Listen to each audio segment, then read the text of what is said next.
Hi everyone, my name's Dylan Smith. I'm a manufacturing specialist and team leader here in the Birmingham Tech Centre. Today I'm going to be introducing you to the concept of a WCS. I'm going to be talking about what it is, why we need it and how we set it. So the WCS is a reference point which is set in our CAM workspace and on our machine. The WCS is the reference point which all of our machine coordinates are drawn from.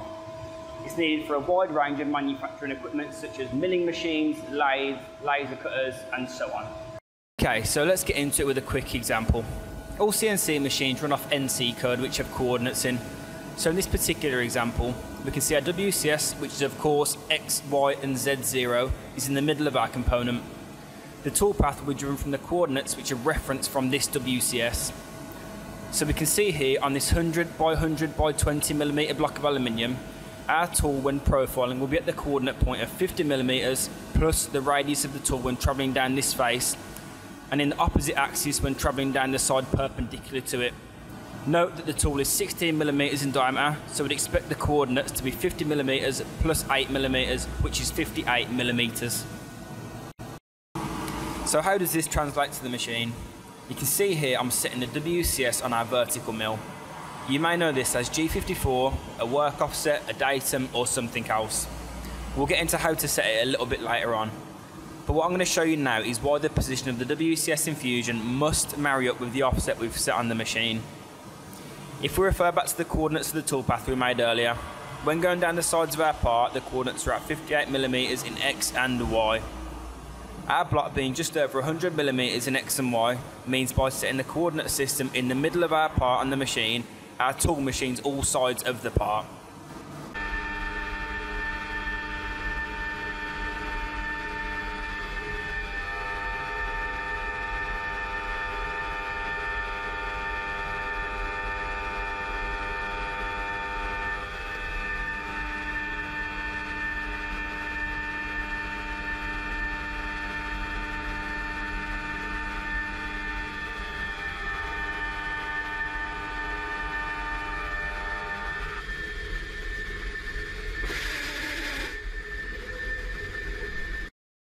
So in which directions does our X, Y and Z pointing on the machine?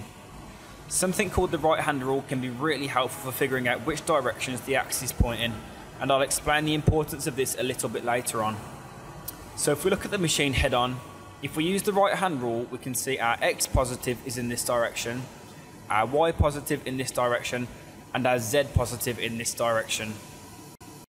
The reason it's important for us to know what axis goes in which direction is because not only is it important for us to ensure the WCS is positionally correct, but we must also ensure it's orientationally correct. The way we do this is by making sure a known feature of the part or stock aligns with our X or Y axis. Let me explain one way we can do this.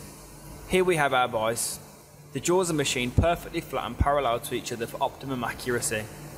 We must ensure the vise jaw is running parallel with our axis, so in this case it's the X axis. By ensuring this, we guarantee our setup on the machine is a replica to what we have in Fusion. Now we're sure of the orientation of the WCS, we can look at the position. There are numerous ways to set our WCS and different reasons for putting it where we do. I'll be setting my WCS in the middle of the part on the top, and I'll be using a probe. I'll be using the probe because it's the quickest, most convenient way which upholds accuracy to microns. And I'll be putting the WCS in the middle on the top because all of these faces have been machined. We always want to reference off machine geometry when we can. This gives us the best chance of getting our WCS exactly where we want it. So that's it from me guys. Hopefully you understand the concept of a WCS a little bit better now. Thank you for watching and we'll see you again next time.